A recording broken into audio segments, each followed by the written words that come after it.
"Don't touch me there," she begged.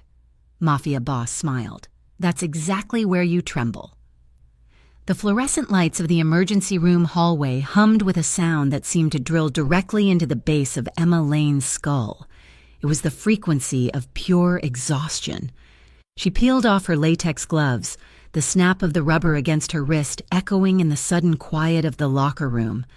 Her shift had lasted 12 hours, but it felt like a lifetime of broken bones, fevers, and the specific, hollow look in the eyes of people who had nowhere else to go. Emma leaned her forehead against the cool metal of her locker door and breathed in the scent of antiseptic and floor wax. She was 27 years old, and she felt ancient. Inside her bag, her phone buzzed with a notification she did not need to check to understand. It was likely another email from the student loan servicers, reminding her that the interest on her nursing degree was accruing faster than she could earn the money to pay it down. She changed out of her scrubs and into jeans and a thick sweater, wrapping a scarf tight around her neck. Harborview was not a city that forgave the unprepared. It was a place of sharp edges and steep shadows. And Emma had learned early on that the only way to survive was to keep her head down, do her job, and stay clean. She walked the straight line. She paid her rent on time, even if it meant eating instant noodles for a week. She avoided the bad parts of town. Even though she lived on the border of one, she was invisible, and she liked it that way. Pushing through the heavy double doors of the hospital entrance, she stepped out into the pre-dawn gray. A cold drizzle was falling, slicking the pavement and turning the city lights into blurred streaks of neon. The bus stop was 3 blocks away, but the schedule was unreliable at 4 a.m. Emma tightened her grip on her purse and started walking, to save 10 minutes. She cut through the alley behind La Notte. It was a trendy nightclub that drew the kind of crowd Emma only saw in magazines, men in Italian suits and women with diamonds that caught the light even in the dimmest corners. At this hour, the club was silent. The bass that usually thumped through the brick walls replaced by the steady rhythm of the rain drumming against metal dumpsters. Steam rose from the vents, curling around her ankles like fog. Emma kept her eyes on the puddle-strewn ground, navigating the uneven cobblestones. She was halfway through the narrow passage when her boot hit something soft. She stumbled, catching herself on a wet brick wall, and looked down. A man was slumped against the side of a dumpster. His legs sprawled out into the alleyway. He was dressed in a suit that cost more than her car, charcoal gray, tailored to perfection, though now it was ruined by the rain and the dark stains spreading across his left side. Emma froze. Her first instinct, the one born of living in Harborview her entire life, was to run. You did not stop for bodies in alleys. You kept walking and pretended you saw nothing. But then the man groaned, a low, ragged sound of pain, and the nurse in her overrode the survivalist. She dropped to her knees beside him, disregarding the filthy water soaking into her jeans.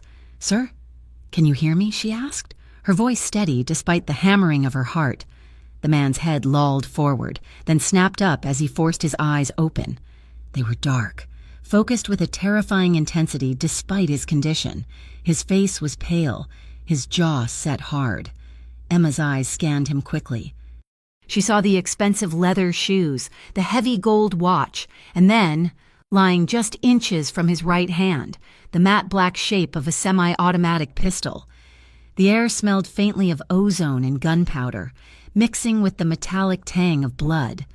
Panic flared in her chest. This was not a random mugging. This was professional. She reached into her pocket for her phone, her fingers trembling as she tapped the screen to dial 911. "Don't!" The word was a rasp, but the hand that shot out to grab her wrist was iron hard. Emma gasped, dropping her phone onto the wet pavement.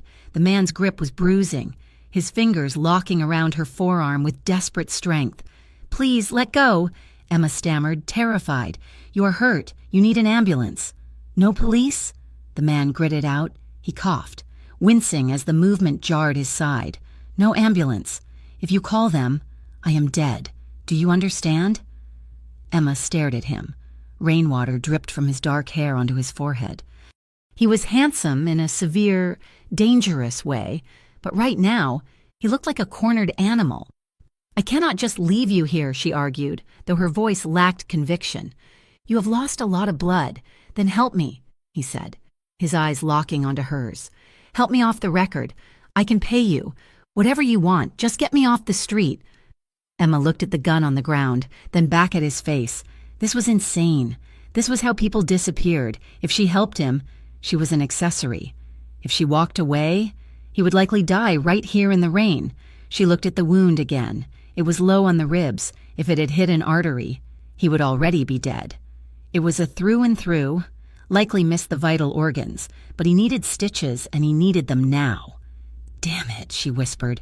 She pulled her arm free from his grip, but instead of running, she grabbed his good arm. Can you stand? She asked sharply. The man looked at her, a flicker of surprise breaking through the pain in his expression. He nodded once. With a groan of effort, he pushed himself up. Emma wedged her shoulder under his arm, taking his weight. He was heavy, solid muscle and dead weight, and she nearly buckled under him. They stumbled together through the rain, a strange, three-legged beast moving through the shadows. Her apartment was only 2 blocks away, but it felt like miles. Every siren that wailed in the distance made her heart stop. She expected a police cruiser or a black SUV to screech around the corner at any second. The man remained silent, focusing all his energy on putting one foot in front of the other. When they finally reached her building, getting him up the 3 flights of stairs was a nightmare. By the time Emma unlocked her door and dragged him inside, they were both soaked and gasping for air. She kicked the door shut and locked all 3 deadbolts. Kitchen, she ordered, pointing toward the small table that served as her dining room and workspace. Sit. The man collapsed into one of her mismatched wooden chairs. He leaned his head back, closing his eyes as Emma rushed to the bathroom. She returned a moment later with a first aid kit and a bundle of supplies she had inadvertently accumulated in her pockets over the last few months. Packets of sterile gauze, a suture kit, antiseptic, saline. She had never stolen them on purpose. They just ended up in her scrubs, and she was always too tired to put them back. Now, they were going to save a criminal's life. Take off your jacket and shirt, Emma said, snapping on a pair of clean gloves. The man opened his eyes.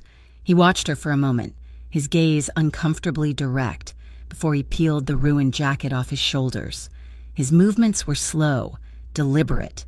When he unbuttoned his dress shirt and pushed it aside, Emma had to force herself to look only at the wound.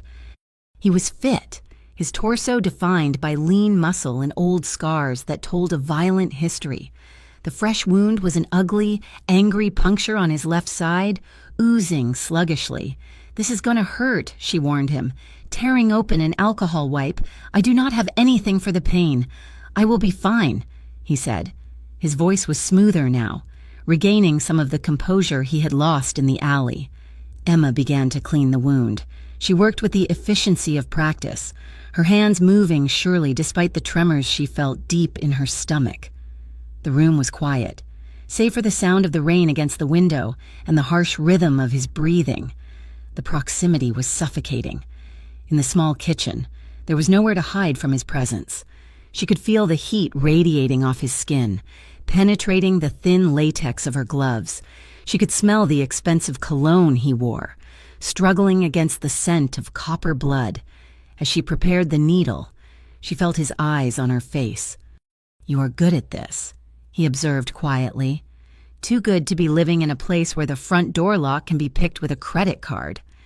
Emma threaded the needle, refusing to meet his eyes. I live where I can afford, she said crisply, and the lock is dead bolted. He made a sound that might have been a laugh if it had not ended in a wince. A nurse. He deduced. You have the hands for it. Steady. Gentle. Emma paused, the needle hovering over his skin. I am doing this so you do not bleed out on my floor, she said. Do not read into it. She pierced the skin, and his abdominal muscles jerked involuntarily under her fingers. He hissed through his teeth, his hand gripping the edge of the table until his knuckles turned white. But he did not pull away. Emma worked quickly, tying off the first stitch. The intimacy of it was unnerving. She was touching him in a way that felt dangerously personal, her fingers brushing his skin, feeling the tension in his body. She tried to retreat into her professional persona, the one that saw bodies as biological machines to be fixed, but it was impossible. He was too present, too intense. "What is your name?" he asked, watching her tie the second stitch. "No names," Emma said immediately. "You leave, and we never saw each other." He studied her profile. "You are afraid. I am smart," she corrected. "I found you in an alley with a gun. I know what that means." "What do you think it means?" he asked, his voice dropping an octave, soft and rough like velvet dragged over gravel. "It means trouble I do not want." Emma tied off the final stitch and snipped the thread. She taped a sterile pad over the wound, smoothing the adhesive down with trembling fingers. "There," she said, stepping back and peeling off her gloves. "That should hold. But you need antibiotics. If it gets infected, my sewing won't matter." A sudden, loud bang erupted from the hallway outside, a neighbor's door slamming shut with the force of a cannon shot, followed by the muffled shouting of an argument. Emma flinched violently, a small gasp escaping her throat. In the high-tension silence of the apartment, the noise sounded like a gunshot. Instinctively, she stepped backward, pressing herself against the table to put her body between the door and the wounded man. It was a foolish, reflexive action, a desire to hide him. The man reacted instantly. He reached out, his hand closing around her waist to steady her as she nearly tripped over her own feet. "Easy," he murmured. For a moment, time seemed to suspend. Emma was frozen, her hands hovering near his chest. He was sitting. She was standing, which put their faces merely inches apart. She could see the flecks of gold in his dark irises.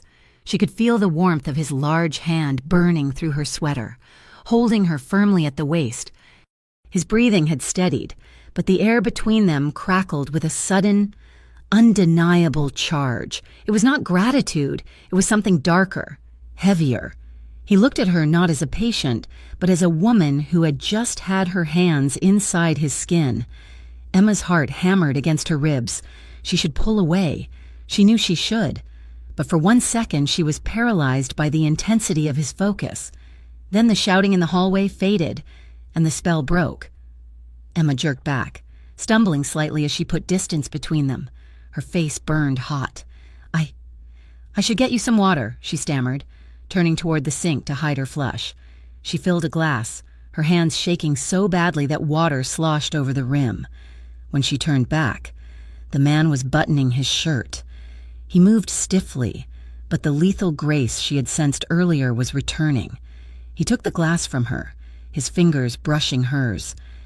The contact sent a jolt of electricity up her arm that she nearly dropped the glass. He drank it in one long swallow and set it down. Then he reached into his pocket and pulled out a thick clip of cash. It was a staggering amount, hundreds of dollars, tightly bound. He tossed it onto the table next to the bloody gauze. "That is for your time," he said, "and for the silence." Emma stared at the money. It was more than she made in 2 months. "I do not want your money," she said, hugging her arms around herself. "I just want you to go." "Take it," he insisted, his tone leaving no room for argument. He stood up, bracing himself against the table for a moment before straightening to his full height. He towered over her, filling the small kitchen with his presence. "You just saved the most dangerous man in Harborview. At least let him pay his bill." The words hung in the air, cold and heavy. The most dangerous man in Harborview. Emma felt a chill crawl down her spine. He walked toward the door, moving with a surprising lack of sound for someone so large. At the threshold, he paused. He turned back to look at her one last time. Emma stood by the counter, clutching her own wrist where her glove had slipped earlier, rubbing the faint, white line of an old scar she usually kept hidden under her watch. It was a nervous habit, one she did subconsciously when she was anxious. The man's gaze dropped to her hands. He looked at the scar, his eyes narrowing slightly with curiosity. He took a step back toward her, reaching out as if to inspect it. Emma's reaction was visceral. She jerked her hand away, tucking it behind her back, her eyes wide with panic. "Don't touch me there," she blurts out, her voice shaking uncontrollably. The man froze. His hand hovered in the air for a second before he slowly lowered it. He looked at her face, reading the genuine fear in her eyes, the defensive posture of her body. He did not apologize. He did not ask why. Instead, a faint, cryptic smile touched the corners of his mouth. It was not a nice smile. It was the smile of a man who stored information for later use. Noted. "Nurse," he said softly. He turned and walked out the door, disappearing into the gray dawn as if he had never been there at all. Emma locked the door behind him, throwing all 3 bolts.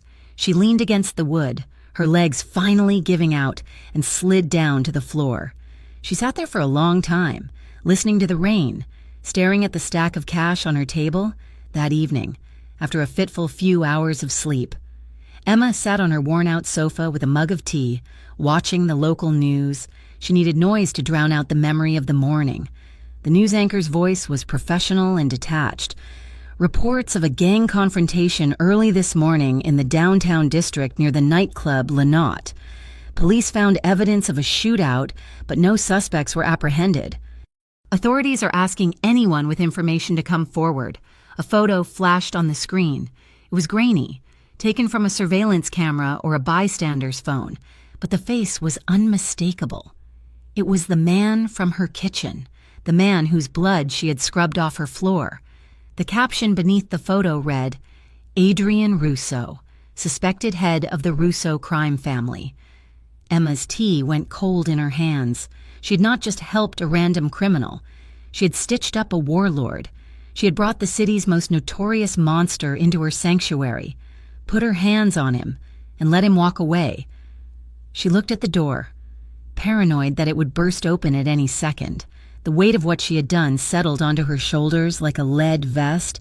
She had crossed a line she could never uncross, and somewhere out there, Adrian Russo was thinking about the nurse who lived in the cheap apartment with the 3 locks on her door. For the next 5 days, Emma Lane tried to convince herself that the night of the rainstorm had been a hallucination induced by exhaustion. She threw herself into her shifts at Harborview General, picking up overtime, taking the cases no one else wanted, and burying her mind in the rhythmic, predictable chaos of the emergency room. Blood. She understood. Broken bones. She could set. But the memory of a man with eyes like dark glass and a gun on her kitchen floor was something she could not sanitize. Despite her best efforts to pretend her life was normal, a cold prickle of paranoia began to settle at the base of her neck. It started small. A glance over her shoulder while walking to the bus stop, a hesitation before unlocking her apartment door. Then she noticed the car. It was a black sedan, sleek and nondescript, with tinted windows that swallowed the light. It was parked across the street from her building on Tuesday morning when she left for work. It was there again on Wednesday evening when she returned. On Thursday, it was gone. But the absence felt heavier than the presence, as if the watcher had simply moved to a better vantage point. Emma told herself she was being ridiculous. She was a tired nurse with 6-figure student debt and a caffeine addiction, not a person of interest to the criminal underworld. Adrian Russo had paid her. He had left. The transaction was complete, but on Friday night, the illusion of safety shattered. Her shift ended at 2 a.m. The city was asleep, wrapped in a damp fog that muffled the streetlights. Emma walked to the bus stop, her sneakers splashing quietly on the wet pavement. She was alone, or so she thought, until the sound of footsteps behind her fell into a synchronized rhythm with her own. Emma sped up. The footsteps sped up. She gripped her purse strap, her knuckles turning white, and took a sharp right turn toward a bodega that usually stayed open late, hoping for lights and people. But the shop was dark, the metal grate pulled down tight. Panic flared in her chest. She spun around, intending to run back toward the main road, but 2 men stepped out from the shadows of a recessed doorway, blocking her path. They were not the polished, suit-wearing type she had seen in the alley with Adrian. These men were rougher, wearing heavy canvas jackets and smelling of stale tobacco. One was tall and gaunt, the other stocky with a scar running through his eyebrow. Wallet and phone, the stocky one said. He held a knife, not brandishing it wildly, but holding it low against his thigh with practiced ease. Emma's breath hitched. She reached for her bag, her hands trembling. "Take it," she said, her voice tight. "Just take it." The gaunt man stepped closer, ignoring the bag. He tilted his head, studying her face under the flickering streetlight. "Wait a second," he said, a slow grin spreading across his face. "You are the girl from the flats. We heard about you." Emma froze. "What?" "Word is out on the street," the man continued, taking another step. "Someone got patched up real nice when they should have been dead. They say there is a nurse in this neighborhood who is good with blood." The blood drained from Emma's face. It was not a robbery. It was an interrogation. "Who is asking?" Emma whispered, backing away until her spine hit the cold brick of the closed shop. "People who pay better than a hospital," the stocky man said, stepping forward. "Why don't you come with us? We have a friend who wants to know exactly who you stitched up." He reached out, grabbing her upper arm. His grip was bruising, fingers digging into her bicep through her coat. Emma gasped and tried to jerk away, but he was too strong. "Let go of me," she shouted, panic rising to a scream. The man laughed, a harsh, grating sound. Before he could drag her a single step, the roar of an engine tore through the quiet street. High-intensity headlights blinded them, flooding the alley with stark white illumination. Tires screeched against the asphalt as a car swerved to a halt just feet away from them. It was not the black sedan she had seen earlier. This was a silver luxury car, aggressive and low to the ground. The doors flew open before the car had fully stopped. Two men in dark suits exited the vehicle with military precision. They did not shout, they did not hesitate. In 2 seconds, they had crossed the distance. One of them kicked the knife out of the stocky man's hand with a sickening crack of bone meeting wrist, while the other shoved the gaunt man against the brick wall, pressing the barrel of a silencer into his cheek. Emma stumbled back, her heart hammering so hard she thought it might crack a rib. Then, the rear door of the car opened. Adrian Russo stepped out. He looked different than he had in her kitchen. There was no blood, no pain, no vulnerability. He was dressed in a pristine navy suit, his posture impeccable, radiating a terrifying, icy calm. He adjusted his cuffs as he walked toward them, his shoes clicking softly on the pavement. He stopped in front of the man holding his wrist, who was now whimpering on his knees. Adrian looked down at him with an expression of mild boredom, as if he were inspecting a stain on a carpet. "I believe," Adrian said, his voice quiet and smooth, "that you are bothering my staff." The thug looked up, eyes wide with recognition and terror. "Mr. Russo, we didn't know. We swear. Now you know," Adrian said. He signaled to his men with a slight tilt of his head. They released the attackers, who scrambled backward, tripping over themselves to get away. "Run," Adrian said softly. They ran. Silence descended on the alley, heavy and suffocating. Emma stood pressed against the wall, her chest heaving, staring at Adrian. He turned to her, his expression shifting from lethal coldness to something unreadable. "Are you hurt?" he asked. The adrenaline in Emma's system curdled into anger. She pushed herself off the wall, her fear converting into fury. "What is going on?" she demanded, her voice shrill. "Who were they? Why are you here?" Adrian sighed, a short exhale through his nose. He gestured toward the open door of his car. "Get in. Emma, we cannot talk here. I am not going anywhere with you," she snapped. "You are the reason this is happening. They said they heard I was good with blood. They knew." "Emma," Adrian said, his voice hardening slightly. "Look around you. You are shaking. Get in the car before you fall down." She hated that he was right. Her knees felt like water. Scowling, she marched past him and slid into the leather back seat. Adrian followed, closing the door and sealing them in a soundproof bubble of luxury. As the car pulled away, merging smoothly into the night traffic, Emma turned on him. "You said you would pay for the silence." She accused. "You gave me money. You left. Why are people chasing me with knives?" Adrian rested his elbow on the armrest, rubbing his temple. "I underestimated the grapevine," he admitted. Looking at her, "I disappeared for 6 hours with a bullet in my side. When I reappeared, stitched up and alive, People started asking questions. My enemies are thorough. They figured out I did not go to a hospital. They started looking for local medical professionals in the area where my car was last seen. He paused, his dark eyes locking onto hers. You are a loose end. Emma? And in my world, people pull on loose ends to see what unravels. Emma felt sick. She sank back into the leather seat, staring out the window at the passing city lights. So that is it? She asked, her voice hollow. I am a target now? Because I helped you? Yes, Adrian said simply. She whipped her head back to face him. How can you be so calm about this? You ruined my life. I am not calm, Adrian said, and for a second the mask slipped. His eyes flashed with genuine frustration. Why do you think I've had a car watching your apartment for 3 days? I have been trying to figure out how to clean up this mess without getting you killed. So you were watching me, she whispered. I was protecting you, he corrected. Clearly, I did not do a good enough job. He reached into the inside pocket of his jacket. Emma flinched, but he only pulled out a silver cigarette case.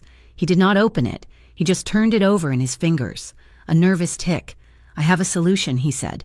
I do not want your solutions. Emma said, I want my life back. That is no longer an option, Adrian said brutally. You can't go back to being invisible. They know you exist, so we have to hide you in plain sight. He turned his body toward her. I want you to work for me. Emma let out a short, incredulous laugh. Work for you? Doing what? Sewing up your henchmen in the back of a warehouse? No, Adrian said. La Notte is a legitimate business. The nightclub makes millions legally. I need an administrative assistant for the front office. And, strictly off the books, I need a medic on call. Someone I trust. Trust? Emma repeated. You do not know me. I know you didn't call the cops when you had a gun on your floor, Adrian countered. I know you have steady hands. And I know you need money. Emma opened her mouth to argue, but the words died in her throat. She thought of the overdue notices on her counter. She thought of the 2 men in the alley. If you work for me, Adrian continued, his voice softer now, persuasive, you are under my protection. No one touches my employees. You come to the club, you do your work, you go home in a secure car, you pay off your debts, and when the heat dies down in a few months, you walk away. He held her gaze, offering her a lifeline that looked suspiciously like a shackle. It is safer than the bus stop. Emma, he added quietly. Emma looked at her hands, still trembling in her lap. She hated that he was right. She hated that she felt safer in this car with a mob boss than she did on her own street. Fine, she whispered. Defeated, part-time. Just until things settle down and strictly professional. I answer phones and I bandage cuts. I do not do whatever else you do. Adrian nodded, a faint ghost of a smile touching his lips.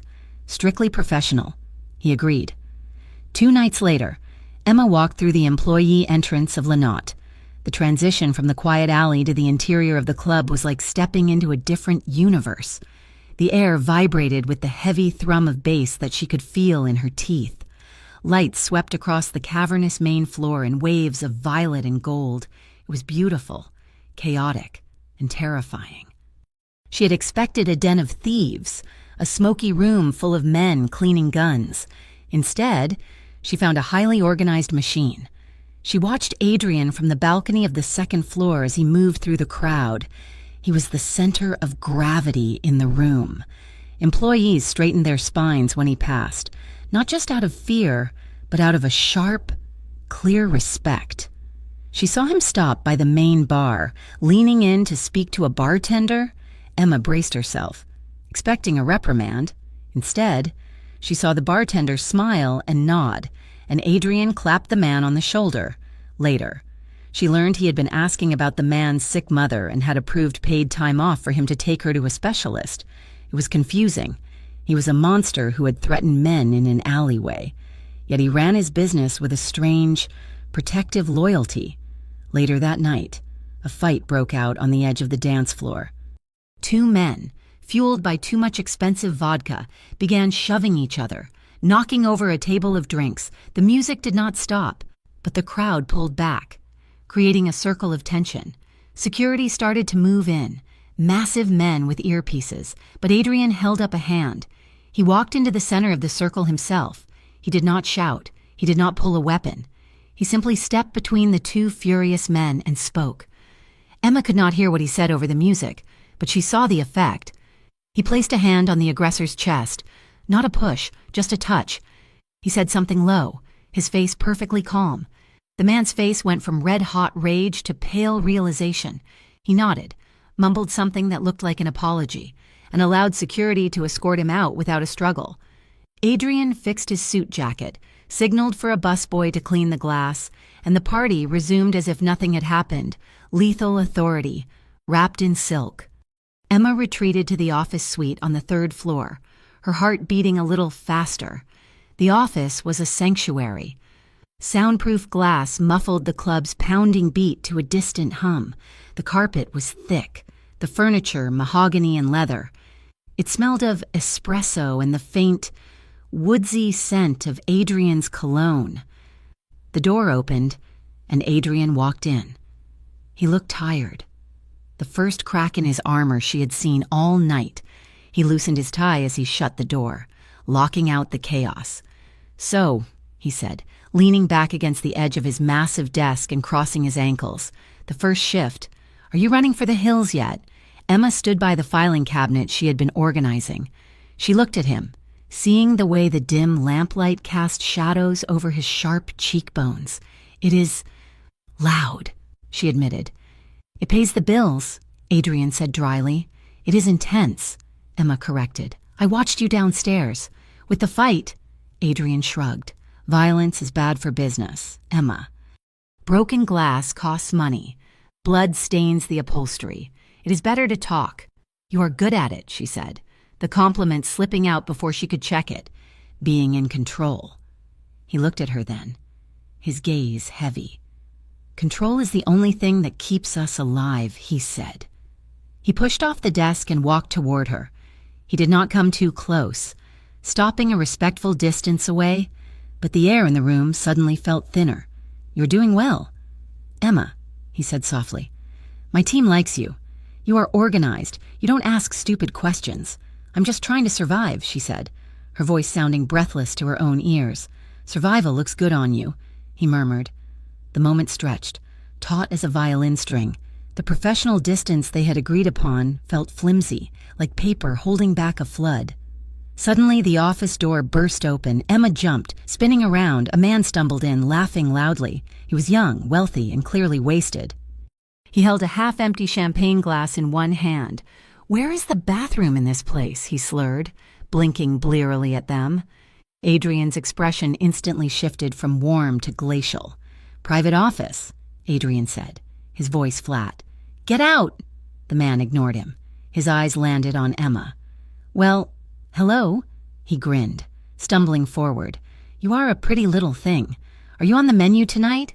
He reached out, his clammy hand grabbing Emma's bare forearm. Emma flinched, pulling back, but his grip was clumsy and tight. "Hey, do not be shy." The man laughed when pulling her toward him. The air in the room dropped 10 degrees, in a blur of motion. Adrian was there. He did not strike the man. He simply gripped the man's wrist, the one holding Emma, and twisted. It was a precise, calculated movement. The man yelped, his fingers springing open. Adrian shoved him back, stepping between him and Emma. "Do not," Adrian said, his voice terrifyingly quiet. "Touch her." The man rubbed his wrist, looking offended. "Do you know who my father is? I spend $5,000 a night in this dump. I do not care if you spend $5 million, Adrian said. "You touched my staff. You are done. Banned for life." He pressed a button on his desk phone. 2 seconds later, the door opened and 2 security guards filled the frame. "Take him out," Adrian ordered. "If he comes back, break his legs." The guards grabbed the man by the arms and dragged him out, ignoring his shouting threats. The door clicked shut, sealing the silence back in. Emma stood by the filing cabinet, clutching her arm where the man had grabbed her. Her heart was racing, a frantic staccato against her ribs. The adrenaline dump was severe. Her knees felt shaky, and a tremor ran through her hands. Adrian turned to her. The cold mask vanished, replaced by immediate concern. "Did he hurt you?" he asked, stepping closer. "No," Emma managed to say. She tried to laugh. A brittle, nervous sound. Just startled me. "I'm fine. Just a drunk idiot." She tried to smooth her skirt, to look professional, but her hands wouldn't cooperate. They were shaking visibly. Adrian didn't buy it. He took a step closer, invading her personal space in a way that felt completely different from the drunk man. This was not predatory. It was gravitational. "You are not fine," he said softly. He reached out, his hand hovering near her shoulder, not making contact but close enough that she could feel the heat of his palm. "You are still trembling," he observed. Emma looked up at him. His eyes were dark pools, searching her face. He seemed fascinated by her fear, or perhaps by her fragility. Slowly, incredibly slowly, his hand moved. He did not touch her skin. He let his fingers drift down through the air, tracing the line of her body without making contact, until his hand hovered directly over the center of her chest, right over her racing heart. He was close enough that she could smell the expensive scotch on his breath, close enough to count his eyelashes. The magnetic pull between his hand and her heart felt physical, a tug that made her breath catch. "Don't touch me there," she whispered, her voice barely audible. It was a plea, but she wasn't sure what she was begging for him to stop, or for him to save her from wanting him to continue. Adrian paused. His eyes locked on hers, intense and knowing. A soft, devastating smile curved his lips. "That's exactly where you tremble." "Emma," he murmured. The words hung between them, heavy with a double meaning that made Emma's blood rush to her face. He knew. He could see the effect he had on her, the way her body betrayed her resolve. He held her gaze for 1 second longer, letting the tension coil tight in the pit of her stomach, before he slowly lowered his hand and stepped back, leaving her standing there, breathless and burning, in the quiet safety of the lion's den. The divide between Emma Lane's 2 lives was becoming a blur of gray exhaustion. By day, she was the competent, over-caffeinated trauma nurse at Harborview General, her shoes squeaking on linoleum stained with the misery of the city. By night, she was the ghost in the machine of Lanaut, organizing ledgers and patching up knuckles in the back office of a criminal empire. It had been 3 weeks since she accepted Adrian Russo's offer. She told herself every morning, as she scrubbed her face with cold water, that this was temporary. She was doing it to pay off the debt, to keep herself safe from the shadows that had threatened her in the alley. But as the days bled into nights, Emma found herself looking forward to the moment she stepped into the black sedan that waited for her after her hospital shift. It was a terrifying realization. She was feeling safer in the passenger seat of a mob boss's car than she did in her own apartment. This cognitive dissonance was made worse by the fact that Adrian was not the monster she wanted him to be. It would have been easier if he were cruel. If he were cold and heartless, she could have kept her emotional walls reinforced with steel. But Adrian was complicated. One Tuesday evening, the driver, a silent man named Marco, took a detour on the way to the club. They pulled up to the wrought iron gates of St. Jude's Cemetery. "We have a stop," Marco said. Emma watched from the tinted window as Adrian's other car pulled up ahead. He stepped out, not wearing his usual sharp suit jacket, but in a black dress shirt with the sleeves rolled up. He carried a bouquet of white lilies. Curiosity got the better of her. When they arrived at the club later, and Adrian was busy on the floor, she asked Marco about it, his sister. Marco said, his voice lowering out of respect. "She died 10 years ago. He goes every week. Rain or shine. He never misses a Tuesday." Emma watched Adrian that night from the glass wall of the office. He was laughing with a group of investors, looking for all the world like a king holding court. But now she saw the shadow in his eyes. He was a man who visited ghosts.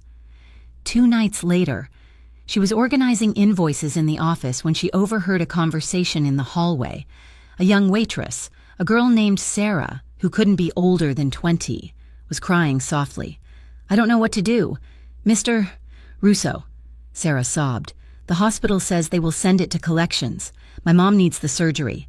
Emma moved to the door, cracking it open just an inch.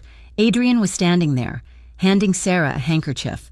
"Give me the bill," Adrian said quietly, "but it is $5,000. Sarah wept. "Give me the bill," he repeated, his voice gentle but firm, "and tell your mother she is covered. We look after our own here." Emma closed the door silently, her heart doing a traitorous flip in her chest. He was buying loyalty, she told herself. That was all. It was a strategy. But the way he had looked at the crying girl, with a total lack of impatience, suggested otherwise. Then there were the nights when the club closed. She watched him personally escort intoxicated female patrons to waiting taxis, taking down the medallion numbers of the cabs and telling the drivers, "I know your number. Get her home safe, or I will come find you." He was a protector, a violent, dangerous, criminal protector, and Emma was terrified to find that she wanted to be close to him. The fragile piece of her routine shattered on a Friday night. The club was packed, the bass shaking the floorboards, when a roar of anger erupted near the main bar. A glass shattered, followed by a sickening thud. Emma was in the office when the door flew open. Marco dragged a man inside, Leo, the head bartender. Leo was clutching a towel to his forearm, and the white terry cloth was rapidly turning red. "The Varela crew," Marco spat, his face pale. One of their runners started a fight. He smashed a vodka bottle on the counter. Leo got caught in the spray. Adrian was right behind them, his face a mask of controlled fury. But when he saw the blood, he looked instantly to Emma. "Can you handle this?" he asked. "Or do we need a hospital?" Emma snapped into professional mode instantly. The fear vanished, replaced by the cold clarity of triage. She pulled Leo's arm toward her, peeling back the soaked towel. It was a nasty gash, long and jagged, but it had missed the major arteries. "I can stitch it," she said, "but I need better light. The lamp in here is too dim." "Bring him to the supply room," Adrian ordered. "There is a work table there." They moved quickly into the back room, a narrow space filled with crates of liquor and linens. The overhead bulb flickered and died the moment they flipped the switch. "Damn it," Adrian hissed. He pulled a heavy-duty tactical flashlight from his belt and clicked it on. The beam cut through the darkness, illuminating the dust motes dancing in the air. "Hold this," Emma commanded, pointing to the wound. "Steady." Adrian moved to the other side of the table. He held the light exactly where she needed it. His hand rock steady.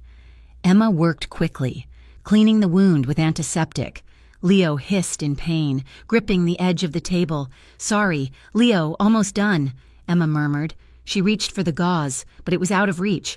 Adrian saw her movement and grabbed the packet, tearing it open with his teeth before handing it to her. Their fingers brushed as she took it. The contact was brief, but in the dark, quiet room, it felt electric. "Hold pressure here," she said, guiding his other hand to the wound while she threaded the suture needle. Adrian obeyed. He pressed down, his large hand dwarfing her own. For the next 10 minutes, they worked in a synchronized rhythm. He anticipated her needs, handing her scissors, more gauze, tape, without her having to ask. It was an intimacy born of adrenaline and blood, a silent language they both spoke fluently. When the last stitch was tied and Leo was bandaged, Emma finally exhaled. "You are good." "Leo," she said, patting the bartender's shoulder. "Go home. Keep it dry." Marco helped to pale Leo out of the room, leaving Emma and Adrian alone in the dark, lit only by the beam of the flashlight Adrian had set on a crate. Emma slumped against the table, the adrenaline crash hitting her hard. She wiped her forehead with the back of her wrist, realizing her hands were shaking. "Come on," Adrian said softly. He led her out of the supply room and back up to his private office. He didn't turn on the overhead lights. The only illumination came from the city skyline sprawling outside the floor-to-ceiling windows, a grid of gold and white lights against the velvet black of the night. Adrian went to the crystal decanter on the shelf and poured 2 fingers of amber liquid into a glass. He walked over to where Emma was standing by the window and held it out. "Drink," he said. "It will stop the shaking." Emma took the glass. It was scotch, smooth and smoky, burning pleasantly on its way down. She took a deep breath, watching her reflection in the glass of the window. "You were incredible back there," Adrian said. He was leaning against his desk, his arms crossed, watching her. "Most people freeze when they see that much blood. I see it every day," Emma said quietly. "It is just plumbing. Pipes and pressure." Adrian tilted his head. "You say it like it is mechanical. But I saw your face. You were talking to him. You were gentle." He pushed off the desk and walked slowly toward her. He stopped a foot away, close enough that she could smell the soap on his skin and the metallic tang of the adrenaline that still clung to him.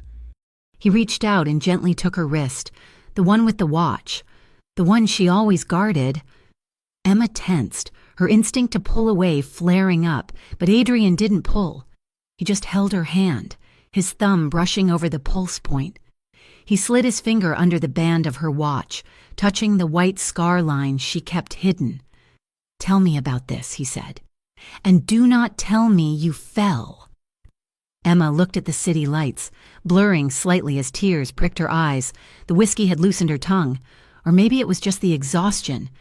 Maybe she was tired of carrying the weight alone. "My mother died 3 years ago." She whispered, "Cancer. It was slow, ugly. I spent every penny we had trying to save her. I dropped out of nursing school for a semester to care for her."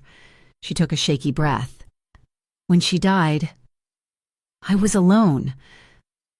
I had no money, no family, just debt, and a silence in the apartment that was so loud I couldn't sleep." She looked down at her wrist, at Adrian's thumb tracing the old wound. "I was tired. Adrian, I was just so tired. I didn't want to wake up anymore. So I tried not to." The confession hung in the air, heavy and raw. She had never told anyone that, not her coworkers, not her friends. It was the source of her shame, the reason she fought so hard to be perfect, to be strong. She waited for him to judge her, to tell her she was weak. Instead, Adrian moved. He reached up, his movement slow and deliberate, giving her every chance to back away. He tucked a stray strand of hair behind her ear, his fingers lingering against the curve of her cheek. His skin was warm, rough with calluses, but his touch was feather-light. "You are not weak," he murmured, his voice rough with emotion. "You are still here. You fought your way back." He stepped closer, invading her space, but she didn't retreat. "You are stronger than anyone I know. Emma, including me." Emma looked up at him. His eyes were dark, searching hers with an intensity that made her knees weak. The walls she had built, the professional distance, the judgment, the fear, were crumbling. She was tired of being sensible. She was tired of being alone. She took a step closer to him. "Emma," he warned, his voice dropping to a gravelly whisper. "Be careful. I am tired of being careful," she said. "Men like me," Adrian said, his hand cupping her jaw, his thumb brushing her lower lip, "do not get happy endings. We destroy the things we touch. I will drag you down. Then let me decide that," she whispered. "I am old enough to make my own mistakes." She looked at his mouth. The invitation was undeniable. Adrian let out a low groan, a sound of defeated resistance, and lowered his head. The kiss was tentative at first, a question, a testing of boundaries. His lips were soft, surprisingly so, tasting of scotch and danger. Emma let out a small sigh, her hands coming up to grip the lapels of his shirt, bunching the fabric in her fists. That small sound seemed to snap something inside him. The kiss deepened, shifting from a question to a claim. Adrian's other hand came up to frame her face, holding her like she was made of precious, fragile glass. He tilted her head back, angling for better access, and Emma melted against him. It wasn't a movie kiss. It was messy and desperate. It was the collision of two lonely people who had found a matching frequency in the static. Emma felt a tremor run through Adrian's body, a vibration that matched the shaking in her own limbs. She arched her back, pressing closer to him, needing to feel the solidity of his chest against hers. The heat between them spiked, a sudden flare of desire that was sharp and achy. Adrian's hand slid from her face down her neck, over her shoulder, and down her spine. He pulled her hips against his, and his hand continued to slide lower, resting firmly on her waist and tugging her flush against him. Panic, sharp and cold, pierced through the haze of desire. It was an instinctive reaction, a phantom memory of trauma and loss of control. Emma gasped, her body going rigid. She pulled back sharply, breaking the kiss, her breath coming in ragged heaps. "I can't," she started, her eyes wide. Adrian stopped instantly. He didn't try to hold her. He didn't ask what was wrong. He simply froze, his hands staying exactly where they were but losing all pressure, becoming safe. Static points of contact. He leaned his forehead against hers, closing his eyes. His breathing was just as ragged as hers. "It is okay," he whispered. "You are okay." He waited until she took a breath, then another. "I won't cross any line you do not want me to." "Emma," he promised, his voice low and fierce. "When you say stop, I stop. Every single time. Your no matters more than anything I want." The tension drained out of Emma's shoulders. He wasn't angry. He wasn't pushing. He was giving her the control she so desperately needed. "Thank you," she breathed. She relaxed, leaning back into him. And this time, the fear didn't return. She tilted her head up, and he kissed her again. This time, it was softer. It was an exploration. They stood in the center of the office, bathed in the city glow, kissing with a slow, deliberate tenderness that felt more intimate than anything physical. They were mapping each other's sorrow, tasting the loneliness they had both carried for so long. They didn't go home that night. They ended up on the leather Chesterfield sofa in the corner of the office. There was no grand undressing, no desperate scramble for skin. They simply lay down together, fully clothed. Adrian lay on his back, one arm thrown over his eyes, and Emma curled up beside him, fitting her body into the curve of his side. He draped his other arm over her, a heavy, protective weight. She could feel the steady thump of his heart against her ear. It was a strong, slow rhythm, a living thing. For the first time in 3 years, the silence in her mind was gone, replaced by the sound of his breathing. Emma fell asleep before she could overthink it. The next morning, the sun cut through the blinds with a brutal, exposing brightness. Emma woke up first. For a disorienting second, she didn't know where she was. Then she felt the warmth beside her and the smell of expensive cologne and scotch. Memory rushed back. The kiss, the couch, the feeling of safety. She sat up, panic rising again. What had she done? She was a nurse. He was a crime boss. This wasn't a romance novel. This was a felony in progress. Adrian stirred, opening one eye. He looked at her, his hair messy, the stubble on his jaw dark. "Stop thinking so loud," he grumbled, his voice rough with sleep. "We can't do this," Emma said, standing up and smoothing her wrinkled clothes. "We can't be serious. Adrian, you run a criminal empire. I save lives. We are opposites." Adrian sat up, rubbing his face. He didn't argue. He didn't try to charm her. "I know," he said. "Then this has to stop," she said, though the words tasted like ash in her mouth. "Okay," he said.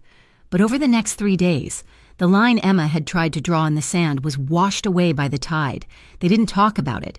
They maintained a veneer of professionalism in front of the staff. But the air between them had changed. When they passed each other in the hallway, their arms would brush, a lingering contact that lasted a second too long. When he handed her a file, his fingers would graze hers, sending a jolt of awareness straight to her core. Across the crowded club floor, she would catch him looking at her. He wouldn't look away. He would hold her gaze, a small, private smile playing on his lips, a look that said, "I know you. I know how you tremble." And Emma, despite her better judgment, despite the warning screaming in her head, would smile back. The line was not just blurring, it was gone, and she was standing on the wrong side of it, waiting for the fall. The atmosphere inside La Notte had shifted. It was no longer just a nightclub. It was a fortress disguised in velvet and neon. Emma Lane felt the change in the air pressure the moment she walked through the service entrance on a rainy Tuesday. For the past week, the shadows in the hallways seemed deeper, the silence between the staff heavier. The Varela crew, A rival organization that had previously been nothing more than a rumor on the wind was pushing aggressively into Adrian's territory. The consequences were visible in the tightening of jaws and the subtle, metallic click of safeties being checked behind closed doors.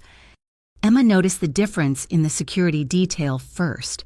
The usual bouncers, men she had come to know by name, were now flanked by harder, colder men she did not recognize. They wore earpieces and stood with the rigid posture of soldiers expecting an ambush. They watched everyone, even her, with suspicious eyes until Marco or Adrian waved them down. But the biggest change was in Adrian himself. He was present but distant during her shifts in the office, answering the legitimate business emails or organizing the payroll. Emma would hear him on the phone in the adjacent room. His voice, usually a smooth baritone that commanded respect without raising volume, had developed a serrated edge. Make them understand, she heard him say one night, his voice low and vibrating through the wall. If they cross 5th Street again, I will not send a warning. I will send a hearse. Emma had frozen, her hand hovering over the keyboard. The violence of his world, which she had managed to keep at arm's length, was bleeding through the drywall. One evening, Emma arrived at the club late. A trauma case at the hospital had run over, a multi-car pileup that left her exhausted and smelling of antiseptic soap. She walked up the back stairs to the executive suite, hoping to just put in her hours and maybe catch a glimpse of Adrian that didn't involve death threats. As she reached the top landing, she heard shouting. It was coming from Adrian's office. The door was slightly ajar, letting the heated voices spill out into the corridor. She is a liability. Adrian, it was Marco. Emma had never heard the lieutenant raise his voice to his boss before. Marco was usually the picture of calm loyalty, but now he sounded desperate. She is not a part of this discussion, Adrian replied, his tone icy and final. She is the center of this discussion, Marco argued, the sound of a hand slamming against a desk echoing through the hall. Varela knows. The word is out on the street that the boss has a soft spot. They are not going to come for the shipments. Adrian, they are going to come for the nurse. Emma stopped breathing. She stood frozen in the hallway, her hand clutching the strap of her purse. She is under my protection, Adrian growled. Protection isn't enough when you are at war, Marco shot back. She is a weakness. As long as she is walking around exposed, living in that flimsy apartment, she's a target painted on your back. You are distracted. You are making mistakes because you are looking over your shoulder at her instead of at the enemy. Silence followed. It was a heavy, suffocating silence that hurt worse than the shouting. Then, Adrian spoke, his voice barely a whisper, yet clear enough to shatter Emma's heart. I know. Emma felt the blood drain from her face. She was a weakness, a liability, a distraction. She didn't wait to hear the rest. She pushed the door open, the heavy wood swinging inward with a creak that announced her presence. Both men spun around. Marco looked guilty, his eyes darting to the floor. Adrian looked devastated. He was standing behind his desk, his tie loosened, looking more tired than she had ever seen him. Emma, he said, the name sounding like a plea. Marco. Leave us, Emma said. Her voice was steady, surprising even herself. Marco looked at Adrian, who gave a single, sharp nod. The lieutenant grabbed his jacket and walked past Emma, murmuring a quiet apology that she ignored. The door clicked shut, leaving them alone in the expansive, dimly lit office. So that is what I am, Emma said, walking further into the room. A weakness. Adrian came around the desk. He reached out a hand, but she stepped back, putting distance between them. You were not supposed to hear that. He said, no. I suppose I was just supposed to wait until someone put a gun to my head to figure it out. She snapped. The exhaustion of the hospital shift and the fear of the last few weeks collided, sparking a fire of anger in her chest. Is that what you think of me? She demanded. A soft spot? Something that makes you weak? No, Adrian said, his voice rough. You are the only thing that makes me feel human, and that terrifies me. He closed the distance between them in 2 long strides. This time, when she tried to step back, she hit the edge of the leather sofa and had nowhere to go. "They are right, Emma," he admitted, looking down at her with tormented eyes. "You are a target because of me, because I was selfish enough to keep you close. Then let me go," she challenged, though her heart hammered against her ribs. "Fire me, tell me to leave." "I can't," he whispered. "It is too late for that." The air between them crackled. It was the same tension that had been building for weeks, the magnetic pull of the kitchen, the shared silence in the car, the intimacy of the makeshift clinic. But now, fueled by adrenaline and fear, it was volatile. Emma looked up at him. She saw the lines of stress around his eyes, the burden of command weighing down his shoulders, and the raw, terrified love he was trying to suppress. She didn't want to leave. God help her. She didn't want to be safe if it meant being away from him. "Then stop trying to push me away," she said. She reached out, grabbing the lapels of his shirt in her fists, and pulled him down. It was an act of defiance. It was a claim. Adrian let out a sound that was half groan, half growl. His resistance shattered. He crashed his mouth down on hers, and the kiss was nothing like the gentle, tentative exploration they had shared before. This was desperate. It was a collision of need and fear. Emma opened to him, meeting his intensity with her own. She tasted the coffee on his breath, felt the scratch of his stubble against her chin. His hands came up to frame her face, holding her tightly, as if he thought she might vanish if he let go. The momentum carried them backward. Emma stumbled, and Adrian caught her, lifting her effortlessly by the waist. He set her onto the edge of the heavy oak desk, sending a stack of files sliding to the floor in a chaotic flutter of paper. Neither of them noticed. Emma wrapped her legs around his waist, pulling him closer, needing to eliminate every millimeter of space between them. Her hands tangled in his hair, gripping the dark strands. Adrian pressed between her knees, his mouth moving over hers with a hunger that made her head spin. He kissed her jaw, her throat, the sensitive spot behind her ear, drawing gasp after gasp from her lips. "You make me crazy," he murmured against her skin, his voice vibrating against her neck. "I cannot think when you are near me." "Good," she whispered breathlessly. "Don't think." His hands traveled down her back, tracing the curve of her spine through the thin fabric of her blouse. His touch was hot, possessive. He molded her body against his strength overwhelming and intoxicating. Then his hand slid lower. He gripped her hip, his fingers digging in slightly, and began to slide his hand toward her lower back, pulling her harder against him. The movement triggered a reflex Emma couldn't control, a flash of memory, not of him, but of a loss of control, of vulnerability, spiked through her.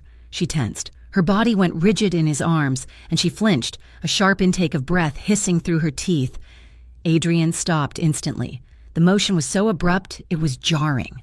1 second, they were caught in a whirlwind of passion. The next, he was stone still. He pulled back, just an inch, his heavy breathing mingling with hers. He didn't let go, but his hands shifted. The hand on her lower back moved up, settling safely, gently, at her waist. "Emma," he breathed, his eyes searching hers for signs of fear. "I'm sorry," she whispered, ashamed of the reaction. "I just—" "Shh," he soothed. He leaned his forehead against hers, closing his eyes. He waited until her breathing slowed, until the tension left her muscles. "You never have to apologize for that," he said quietly. He moved his hand on her waist, his thumb rubbing soothing circles against her side. "I can feel where you tremble," he whispered against her cheek. "I know the map of it, I promise you. Emma, I will never go faster than you want. I will never push past the shaking." The raw desire that had filled the room a moment ago transformed into something deeper, something anchoring. It was trust. He had the power to take, but he chose to wait. Emma leaned her head on his shoulder, burying her face in the crook of his neck. "Thank you." She muffled against his collar. They stayed like that for a long time, the city lights casting long shadows across the office floor. When they finally pulled apart, Adrian looked serious again, the boss returning, but his eyes remained soft. "We need to talk about your living situation," he said, keeping his hands on her arms. Emma sighed. hopping off the desk and smoothing her skirt. The reality of the earlier argument came rushing back. "I am not quitting." "Adrian, I know," he said, "but you cannot stay at your apartment. Marco is right about that. The Varela crew has been watching the hospital. They have been watching your building." Emma felt a chill run down her spine. "Watching me? I have a place," Adrian said quickly. "A condo in the Heights. It is under a shell company name. Gated entry. 24-hour doorman. Private elevator." He looked at her imploringly. "Move in there. Just until this blows over, it is secure. I have men nearby, but not right on top of you. You will have your independence, but inside a fortress." Emma crossed her arms. "You want to hide me away." "I want to keep you breathing," he corrected. "Please, Emma, for my sanity." "I have to think about it," she said. She left the club that night feeling conflicted. She valued her independence above everything. Her apartment was small and run down, but it was hers. It was the only thing she owned that didn't have strings attached. But when she got home, the illusion of safety shattered completely. As she walked up the steps to her building, she saw the black sedan again, not Adrian's, it was an older model, idling down the street. When she looked at it, the headlights flicked off, plunging the car into darkness, her heart in her throat. She fumbled with her keys at the front door. Inside the vestibule, she checked her mailbox. The metal door was bent. The lock had been pried open. Inside, it was empty. Someone had been through her mail. Someone knew her bills, her schedule, her life. Emma stood in the dim hallway, the smell of stale cigarettes and old carpet surrounding her. She realized with a sinking certainty that Adrian was right. She wasn't holding on to independence. She was holding on to a target. She went upstairs, double-locked her door, and pulled her suitcase from the closet. She packed efficiently, scrubs, jeans, the sweater Adrian liked, her toiletries. She called Adrian, "Come get me," she said when he answered. The condo was a different world. It was on the 40th floor of a glass needle overlooking the harbor. The floors were polished concrete, the furniture sleek Italian leather.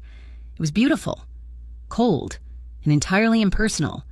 It looked like a page from a magazine, not a home. But living there changed things between them in ways Emma hadn't anticipated. Adrian didn't just stash her there. He stayed there, too. He argued it was for security, to minimize his own movements. But Emma knew it was because he couldn't stand to be away from her. The domestic intimacy that followed was far more dangerous to her heart than the gunfights. It was in the mornings. Emma would walk into the kitchen, hair messy, wearing oversized pajamas, to find the most feared crime boss in Harborview standing at the espresso machine in a t-shirt and sweatpants, making toast. "Coffee?" he would ask, sliding a mug across the granite island. "Thank you," she would reply, taking a sip. They would eat breakfast together in the quiet light of dawn, reading news on their tablets, sharing the silence. It was mundane. It was normal. And it felt terrifyingly right. It was in the evenings. They would stand side by side at the double vanity in the master bathroom, brushing their teeth. There was something incredibly intimate about the act, the lack of pretense, the routine of it. He would catch her eye in the mirror and wink, toothpaste foam and all, and she would feel a warmth spread through her chest that had nothing to do with the heated floors. And then there was the sleeping. The condo had 3 bedrooms, but on the first night, Adrian had stood at the door of the master bedroom, looking uncomfortable. "The security system is hardwired to this room," he had said. "The panic button is by the bed. I need to be in here."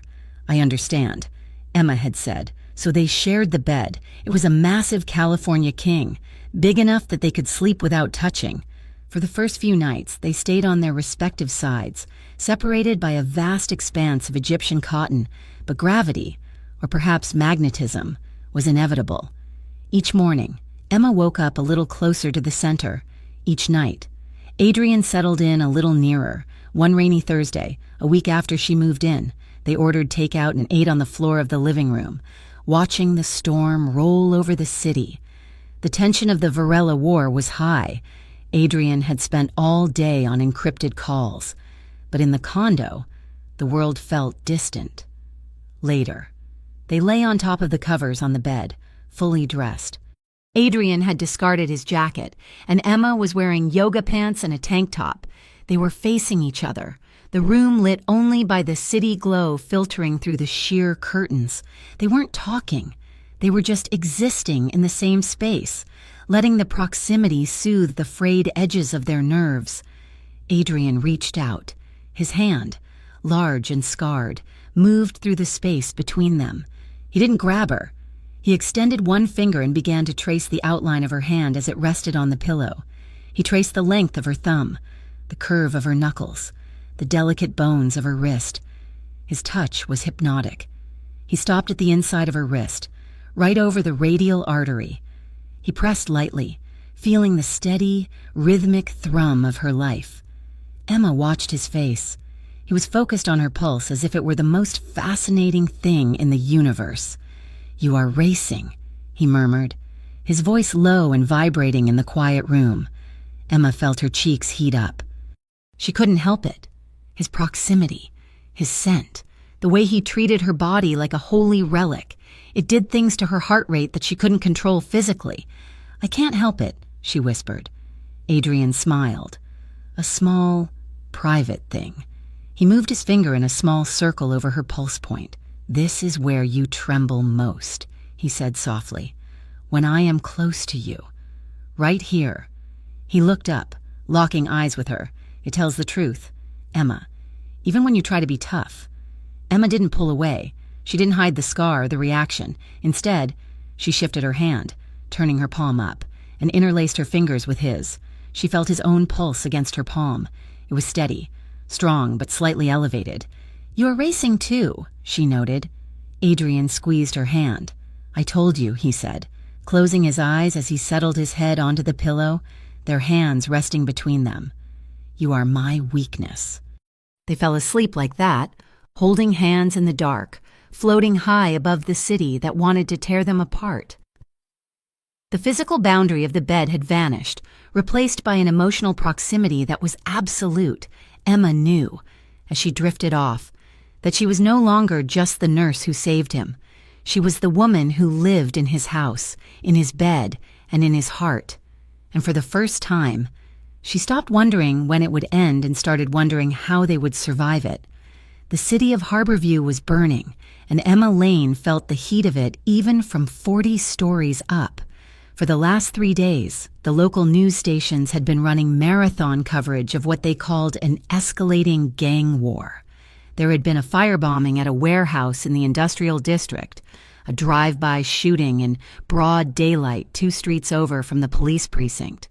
The headlines were screaming about a breakdown in law and order, painting a picture of a city under siege. Emma sat on the edge of the plush sofa in Adrian's condo, clutching a mug of tea that had long since gone cold. On the television screen, shaky helicopter footage showed black smoke billowing into the gray sky. "We believe this is a retaliation strike by the Varela crime syndicate against the Russo organization," the news anchor said, his voice grave. "Tensions between the two factions have reached a boiling point." Emma muted the television. The silence that rushed back into the room was heavy and suffocating. She looked around the apartment, the sleek Italian leather, the floor-to-ceiling windows, the security panel glowing green by the door. It was a fortress, beautiful and impenetrable, but it felt increasingly like a cage built of guilt. She knew why this was happening. The Varela crew was pushing, and Adrian was pushing back. But a small, insidious voice in the back of her mind whispered that the violence was sharper, faster, and more reckless because Adrian was distracted, because he was worried about her, because having a soft spot in a world of hard edges was a liability that got people killed. That afternoon, the sky was the color of a bruised plum as Emma left the hospital. Her shift had been grueling, filled with the kind of trauma cases that usually made the news, and her hands were dry from scrubbing them with harsh soap. She walked toward the employee parking lot, her head down against the wind. She did not notice the man standing near the entrance until he stepped into her path. "Miss Lane?" Emma stopped, her heart jumping into her throat. She gripped her purse strap, ready to run or scream. The man held up a hand in a placating gesture. He was older, with a weary face and a trench coat that had seen better days. He didn't look like a gangster. He looked like a man who hadn't slept in a week. "Detective Cole," he said, flashing a badge that looked heavy in his palm. "Harborview PD, Organized Crime Division. Can I have a minute?" Emma hesitated. "I am tired. Detective, I just want to go home." "Home," Cole repeated, a dry, humorless sound. "You mean the condo on Fifth Avenue? The one owned by a shell corporation traced back to Adrian Russo?" Emma went still. The air around them felt suddenly very cold. "I do not know what you are talking about," she lied, though her voice lacked conviction. Cole sighed. He reached into his coat pocket. Emma flinched, but he only pulled out a manila envelope. "He's not who you think he is." "Emma," Cole said softly, "I know he can be charming. I know he plays the role of the benevolent businessman, but you need to see the reality." He held the envelope out. Emma didn't want to take it. She wanted to walk away, get in her car, and drive back to the safety of the glass tower. But her hand moved on its own. She took the envelope and opened the flap. Inside were photographs. They were not forensic gore, which she saw every day in the ER. They were worse. They were pictures of aftermaths. A weeping mother holding a framed photo of a teenager, a shopkeeper standing in the ruins of a burned-out bakery, a body covered by a sheet, with only a hand visible, a hand wearing a wedding ring. "This is what he does," Cole said, his voice devoid of judgment, which made it hit harder. "Extortion, arson, murder, he is poison, Emma. And eventually, he will drag you down with him." Emma stared at the photo of the shopkeeper. She felt sick, a roiling nausea in her stomach. "Why are you showing me this?" she whispered. "Because we can help you," Cole said. "We have a safe house. We can get you into witness protection. If you tell us what you know, who comes to the condo, what phone calls you hear, where the money goes, we can give you a new life, a clean life." Emma shoved the photos back into the envelope and thrust it at his chest. "I have nothing to say to you," she said, her voice shaking. She pushed past him, walking fast toward her car. "Think about it," Cole called after her. "Before you become one of the pictures in my next file." Emma drove home in a daze. The city lights blurred into streaks of red and white. When she arrived at the condo, the security guard nodded at her, and the private elevator whisked her up to the 40th floor. But the sense of safety she usually felt was gone. Adrian was already home. He was in the kitchen, stirring a pot of pasta sauce, a glass of red wine on the counter, and he looked domestic, almost normal, except for the gun holster resting on the sideboard. "Hey," he said, turning to smile at her. "You are late. Rough shift." Emma didn't smile back. She couldn't. The image of the burned bakery was burned into her retinas. "It was fine," she said, her voice brittle. She walked past him into the bedroom to change. When she came back out, Adrian had plated the food. They sat at the small dining table, the city sprawling below them. Adrian tried to make conversation. He talked about a supplier issue, careful to use vague terms. He asked about the hospital. Emma gave one-word answers, staring at her fork, pushing the pasta around her plate. After 5 minutes of strained silence, Adrian set his glass down with a sharp click. "Okay," he said. "Stop." Emma looked up, startled. "You haven't looked me in the eye since you walked through the door," Adrian said. His voice was calm, but his eyes were sharp, scanning her face with terrifying precision. "You are pale. Your hands are shaking. What happened?" "Nothing," Emma said, reaching for her water. "Do not lie to me," Adrian said. "The temperature in the room dropped. I know you." "Emma, did something happen at the hospital? Did someone threaten you?" "No," she said. "Then what?" Emma looked at him. She looked at the handsome face, the strong hands that had held her so gently the night before, and she tried to overlay it with the monster Detective Cole had described. The two images wouldn't fit. The cognitive dissonance was tearing her apart. "A detective spoke to me today," she admitted quietly. Adrian went very still. "A detective? Who?" "Cole," she said. Adrian let out a short, bitter laugh. "Cole? Of course. And let me guess. He showed you his little scrapbook of horrors? He told you I am the devil and he is the savior? He showed me victims. Adrian, Emma said, her voice rising. Real people. People whose lives were ruined, and you believed him. Adrian accused. His eyes flashed with something that looked like anger, but Emma knew him well enough now to see the hurt underneath.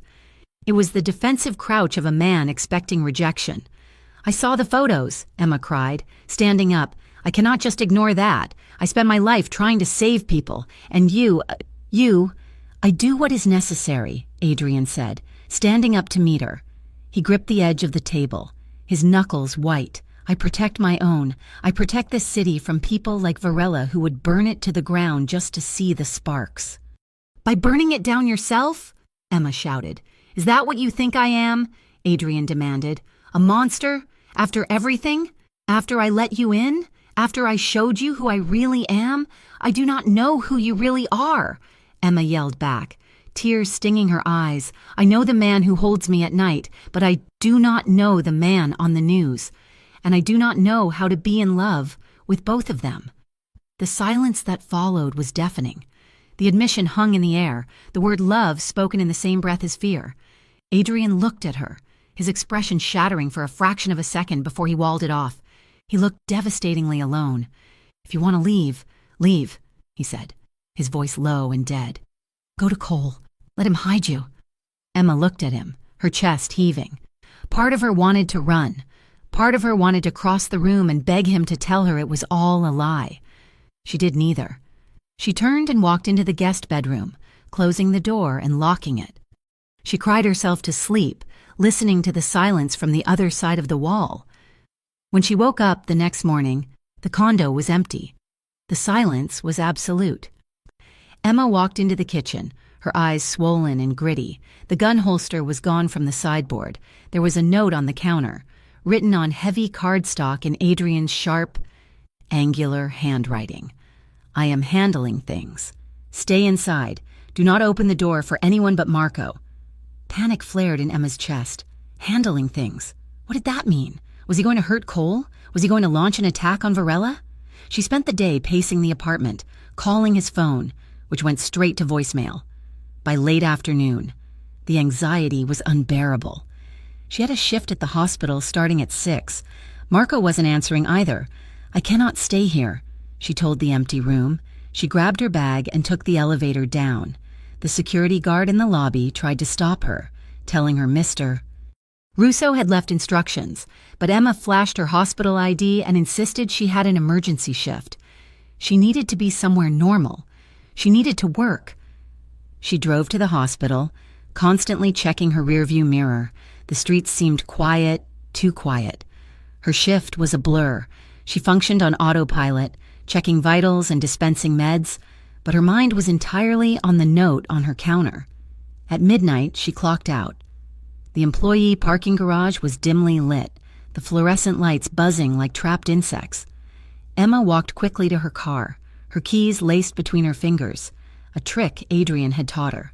She unlocked the door and reached for the handle. A van screeched around the corner, its tires squealing on the concrete.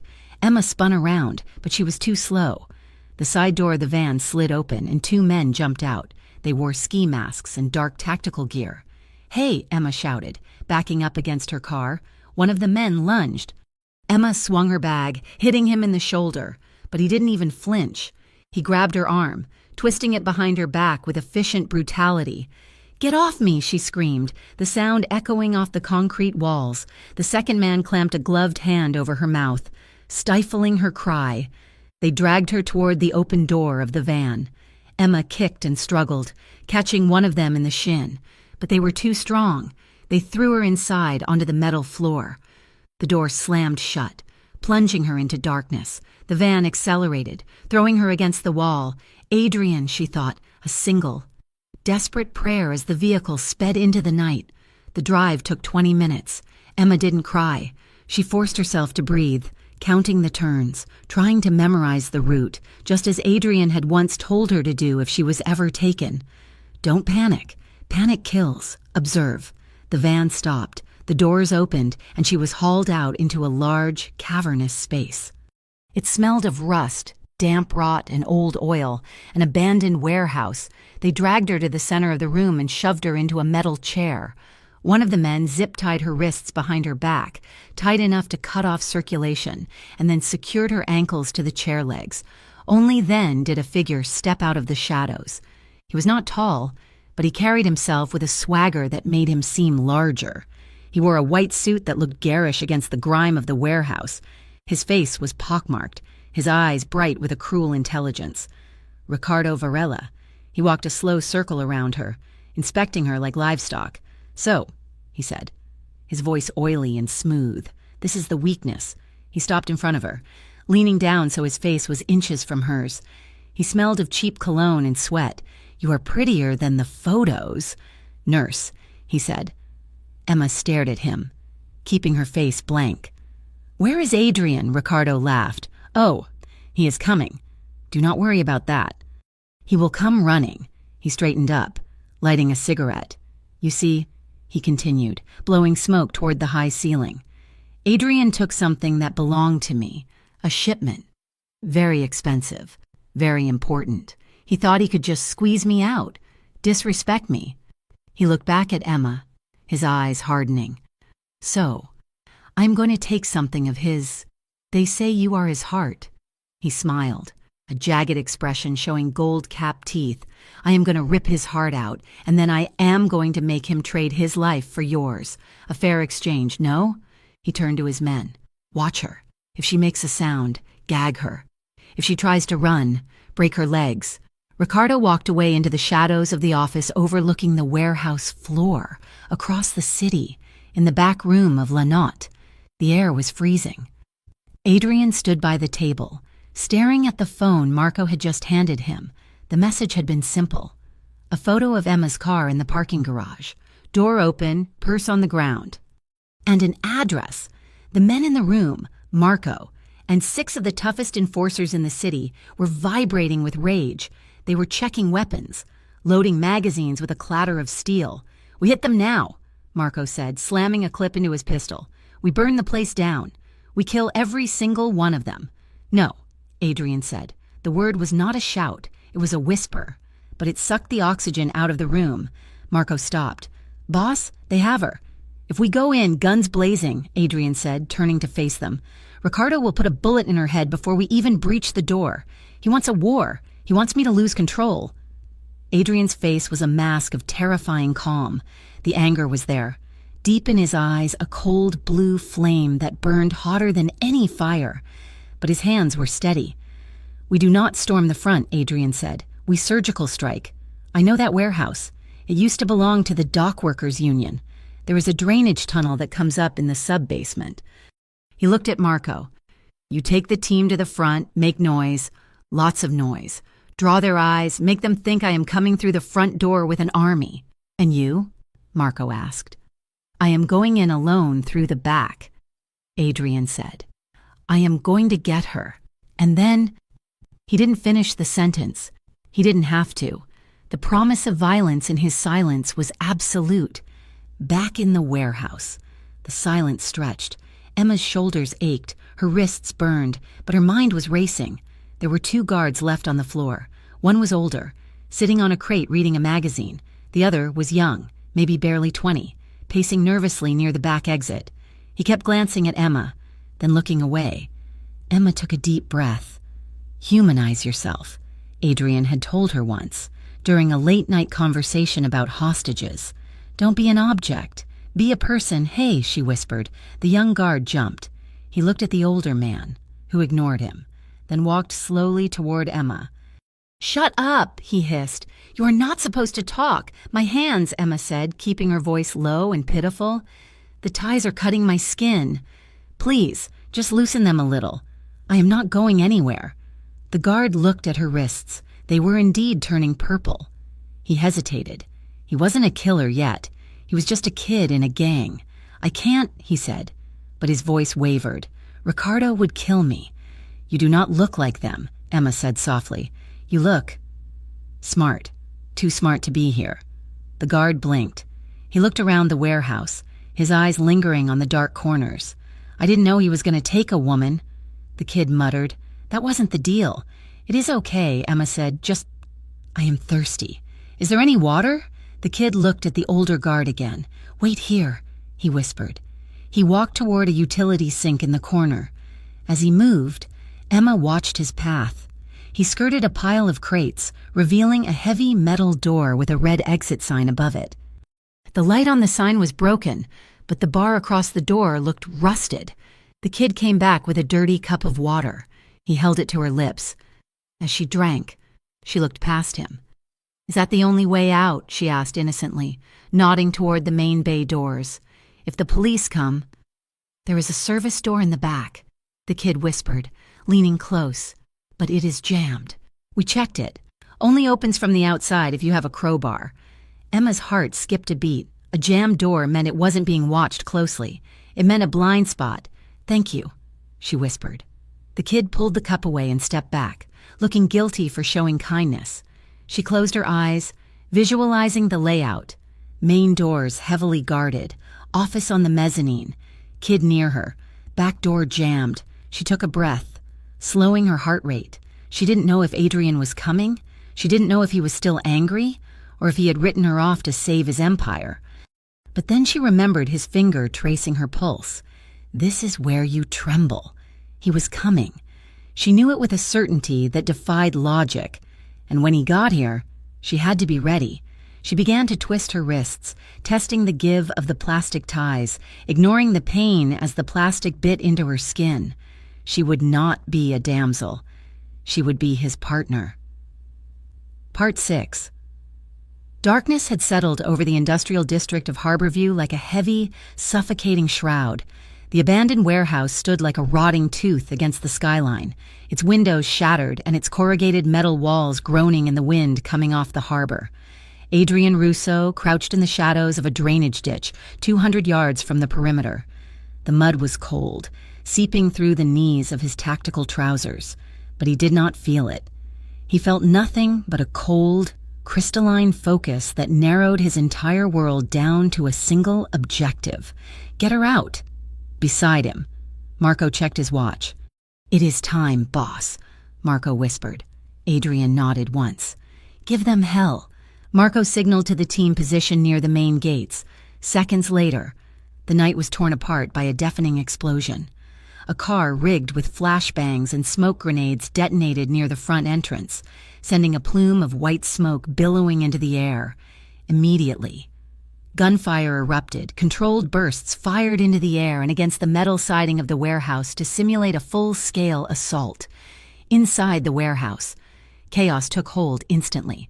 Shouts echoed from the catwalks. The heavy thud of boots on metal rang out as Varella's men rushed toward the front, drawn like moths to the fire. Adrian did not watch them go.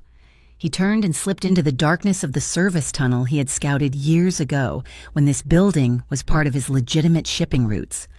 He moved with the silence of a ghost, picking the lock on the rusted service door with hands that were steady despite the terror beating against his ribs. Inside the cavernous main room, Emma Lane was jolted from her stupor by the explosion. The sound was thunderous, vibrating through the metal chair she was tied to. She looked up, her heart hammering against her sternum. The warehouse, which had been quiet and menacing only moments before, was now a hive of panicked activity. She saw Ricardo Varela shouting orders from the mezzanine, waving a pistol. Men were running toward the bay doors, weapons drawn. Left alone in the center of the floor was the young guard, the kid who had given her water. He was looking toward the front entrance, his eyes wide with fear, his weapon shaking in his hands. He was distracted. Emma knew this was her only chance. Adrian was here. She knew it in her bones, but if she stayed in this chair, she was nothing but a hostage to be used against him. She let out a choked, gargling sound and slumped forward in her chair, letting her head hit her chest. "Hey!" the kid shouted, looking back at her. Emma didn't answer. She let her body go limp, sliding dangerously to the side as if she had lost consciousness. "Help!" she wheezed, the word barely audible. "Can't breathe." The kid hesitated. He looked at the chaos at the front of the warehouse, then back at the woman dying in the chair. His basic humanity won out over his orders. He ran to her. "Miss?" he asked, dropping to one knee beside her. "Hey, wake up!" He reached out to check her pulse, leaning in close. Emma opened her eyes. The fear was gone, replaced by a desperate, feral will to survive. She slammed her forehead into his nose. It wasn't a professional strike, but it was fueled by adrenaline. The kid yelled in pain, reeling back, blood spurting from his nose. He lost his balance and fell onto his backside. Emma didn't wait. She threw her weight sideways, tipping the chair over. She crashed to the concrete floor, the impact jarring her shoulder, but she ignored the pain. She scrambled awkwardly, twisting her body until her bound hands could reach the kid's belt. He was still clutching his face, blinded by pain. Emma's fingers found the handle of the hunting knife she had seen earlier. She ripped it from the sheath. "Hey!" he shouted, scrambling to grab her. Emma rolled onto her back, kicking out with both legs, her heel connected with his chest, knocking the wind out of him. She scurried backward, crab-walking against the floor until she found a sharp edge on a metal support beam. She pinned the handle of the knife between her knees and sawed the zip ties against the blade. One strand snapped, then the second eye. Her hands tore free. Emma scrambled to her feet. She didn't look back at the guard. She ran. She ducked into the maze of crates and machinery, heading away from the noise of the firefight. The warehouse was a labyrinth of shadows. She could hear the rhythmic popping of gunfire getting louder, but she couldn't tell who was winning. She turned a corner into a long, dimly lit corridor that smelled of mold. She pressed her back against the wall, trying to catch her breath, her eyes scanning the darkness for an exit. Suddenly, a figure emerged from the gloom at the far end of the hallway. Emma gasped, shrinking back. The figure raised a gun, moving with lethal precision. The silhouette was broad, familiar. "Adrian?" she whispered, stepping into the sliver of light cast by a broken fixture. The man froze. He lowered the weapon instantly. Emma. The name was a ragged exhale. Adrian closed the distance between them in 3 long strides. He didn't stop to check for enemies. He holstered his weapon and crashed into her, wrapping his arms around her with a force that nearly lifted her off her feet. Emma buried her face in his neck, clutching his tactical vest. She was shaking uncontrollably now that the immediate danger was paused. "I thought you were dead." She sobbed against his chest. "I thought he killed you." "I am here," Adrian murmured, pressing his face into her hair. His hands were running over her back, her arms, checking for injuries. I have you. He pulled back just enough to cup her face in his hands. His eyes were wild, dilated with adrenaline, but focused entirely on her. "Are you hurt? Did they touch you?" "No," she said, breathless. "Just bruises. I escaped." He looked at her with a fierce pride that burned brighter than the anger. "Of course you did. We have to go," he said, grabbing her hand. "The back exit is 30 feet that way. My car is waiting." They turned to run, but a voice echoed from the darkness behind them, freezing the blood in Emma's veins. "Leaving so soon?" They spun around. Ricardo Varela stepped out from behind a stack of shipping pallets. He was not alone.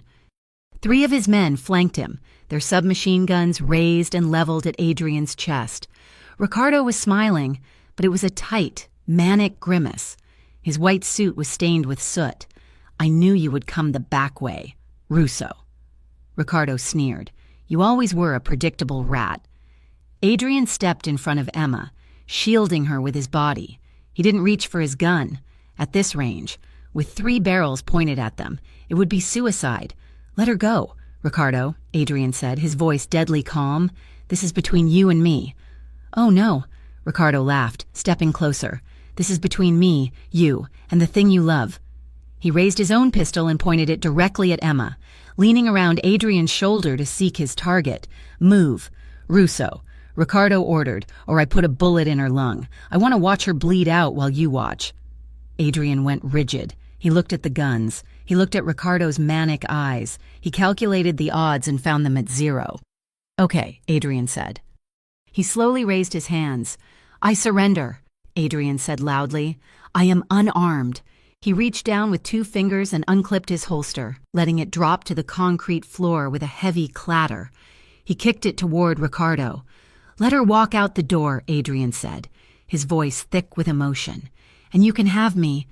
Do whatever you want. Cut me up. Burn me. Just let her go." Ricardo's smile widened. A trade. The king of Harborview for the nurse. Emma grabbed Adrian's arm. Her fingers dug into his bicep. "No," she hissed. "No.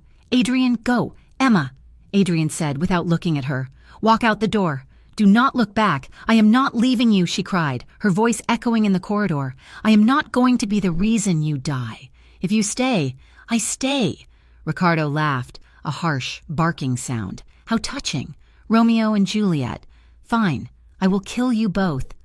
He tightened his finger on the trigger, aiming at Adrian's chest. At that exact second, the metal door behind Ricardo exploded inward. Marco had flanked the building. Flashbangs rolled across the floor, detonating with a blinding white light and a concussive boom that shattered the stalemate. Ricardo flinched, turning his head instinctively away from the glare. It was the only opening they needed. Adrian didn't dive for cover. He dove for Ricardo. At the same moment, Emma saw Ricardo's gun swing back toward Adrian. She didn't think. She screamed and threw her body weight against Ricardo's arm, tackling him from the side. The gun went off, the bullet sparking harmlessly against the concrete ceiling as her impact spoiled his aim. Ricardo shouted in fury, backhanding Emma, sending her sprawling to the floor. But the delay cost him everything. Adrian was on him. It was a blur of violence. Adrian slammed Ricardo against the wall, the force of the impact cracking the plaster. He wrenched the gun from Ricardo's hand and tossed it aside.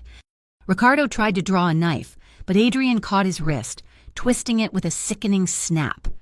Ricardo crumpled to his knees, wheezing, around them. The firefight was short and brutal. Marco and his team swept the hallway, neutralizing Ricardo's guards with professional efficiency. Within 10 seconds, the corridor was silent except for the ringing in Emma's ears. Adrian stood over Ricardo. He picked up the gun from the floor. He leveled it at Ricardo's head. Ricardo looked up, blood streaming from his nose, his eyes filled with hate. "Do it," he spat. "Finish it." Adrian's finger tightened on the trigger. His chest was heaving. Every instinct he had honed over 20 years of criminal life screamed at him to pull the trigger, to end the threat, to take revenge for the terror in Emma's eyes. Emma scrambled to her feet. She didn't look at the dead men. She looked at Adrian. "Adrian," she whispered. Adrian froze. He looked at Ricardo, trembling on the floor. Then he looked at Emma. She was bruised, dirty, and terrified, but she was looking at him with a plea that had nothing to do with survival and everything to do with his soul. She didn't want to kill her. Adrian exhaled, a long, shuddering breath. The fire in his eyes died down, replaced by a cold, weary resolve. "No," Adrian said. He lowered the gun. "I am done," he said to Ricardo. "And so are you." He turned to Marco. "Tie him up. Leave him for the cops." Marco looked shocked. "Boss, he will talk. He will ruin us." "Let him talk," Adrian said. "We are leaving."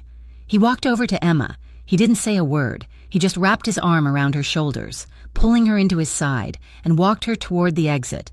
They stepped out into the cool night air, leaving the violence and the burning warehouse behind them. The interrogation room at the Harborview Police Precinct was gray and smelled of stale coffee. Detective Cole sat on one side of the metal table. Adrian Russo sat on the other. Emma stood by the observation glass, watching. "You know I can put you away for 20 years, Cole said, tapping a file on the table. "Even with you handing us Varela on a silver platter, you're not innocent." "Russo, I never claimed to be," Adrian said calmly. He was still wearing his tactical vest, though it was now unzipped. He looked tired, but lighter somehow. "Here is the deal," Adrian said. "I give you everything. The routes, the ledgers, the names of the politicians on the payroll. I dismantle my entire operation. You get the biggest bust in the history of the city. And in exchange," Cole asked, "immunity for my lower-level staff. They were just following orders. And for me, house arrest, probation, whatever you call it, but no prison time." Cole laughed incredulously. "You think you can just walk away?" "I am not walking away," Adrian said. "I am burning the bridge. I am offering you the end of organized crime in Harborview. Take it or leave it." Cole looked at Adrian. Then he looked through the glass at Emma. He saw the way Adrian's eyes flickered toward her. Even now, Cole sighed. He opened his folder. "Start talking," he said. 6 months later, the apartment was on the 4th floor of a brownstone in the quieter, residential part of the city. It had no doorman, no security cameras, just a regular lock and a potted fern in the hallway that Emma kept forgetting to water. It was small. The kitchen counters were laminate, not granite. The view was of a park, not the skyline. Emma loved it. She walked in the front door, carrying a bag of groceries. "I am home," she called out. Adrian was in the living room, sitting on the floor surrounded by paperwork.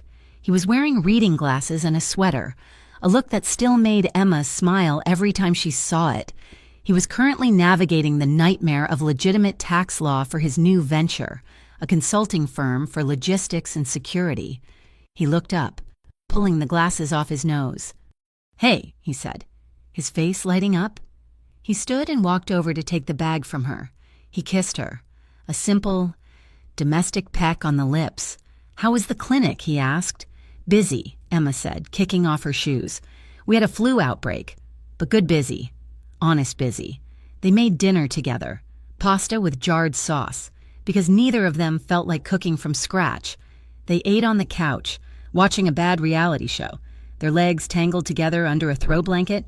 The ankle monitor on Adrian's leg blinked silently, a reminder of the constraints he lived under, but also a badge of the freedom he had chosen. He was not a king anymore. He was just a man. After dinner, the apartment grew quiet. The city outside was a distant hum, no longer a threat. They lay back on the couch. Emma rested her head on his shoulder, her hand flat against his chest. Adrian's arm was draped around her, his fingers idly playing with the hem of her shirt. He shifted slightly, turning so he could look at her. He began to trace lazy, soothing circles with his fingertips over her chest, just above her heart, feeling the steady rhythm beneath the fabric. He felt her heart rate pick up. Just a little, a flutter, a skip. Emma laughed softly, a warm, vibrating sound against his ribs. She swatted his hand gently. "Don't touch me there," she whispered playfully, her eyes crinkling at the corners. Adrian smiled. It wasn't the shark-like smile of the nightclub owner, nor the weary smile of the man in the warehouse. It was open. It was happy. He leaned in, brushing his lips against her forehead, then her cheek, before finding her mouth for a slow, deep kiss that tasted of tomato sauce and peace. He pulled back just an inch, his hand resting warm and heavy over her heart. "That is exactly where you tremble," he whispered. The words, once a statement of power and predatory observation, were now a confession of intimacy. He wasn't telling her he knew her fear. He was telling her he knew her love. Emma closed her eyes, resting her head back against his chest. She listened to the strong, steady thud of his heartbeat. It was a sound she had fought for, a sound she had almost died for. They didn't know what the next year would bring. The legal battles were far from over, and the world was still a difficult place. But as she lay there, safe in the arms of the man who had burned down his kingdom to build her a home, Emma knew one thing for certain: they would face it together. She squeezed his hand, and he squeezed back, an unbreakable promise in the quiet dark. Thank you so much for listening to this story. Writing the journey of Emma and Adrian has been an incredible ride, full of tension, danger, and the kind of love that requires sacrifice. I hope you enjoyed this 6-part saga as much as I enjoyed creating it for you. I would love to hear from you. Please leave a comment below letting me know where in the world you are listening from. It is always amazing to see how far these stories travel. If you enjoyed this story and want to hear more passionate, emotional, and thrilling tales, please make sure to subscribe to Mafia Romance Stories. Don't forget to hit the like button and share your thoughts in English in the comments section. Your support means the world and helps us bring more of these characters to life. Until next time, stay safe and keep believing in happy endings.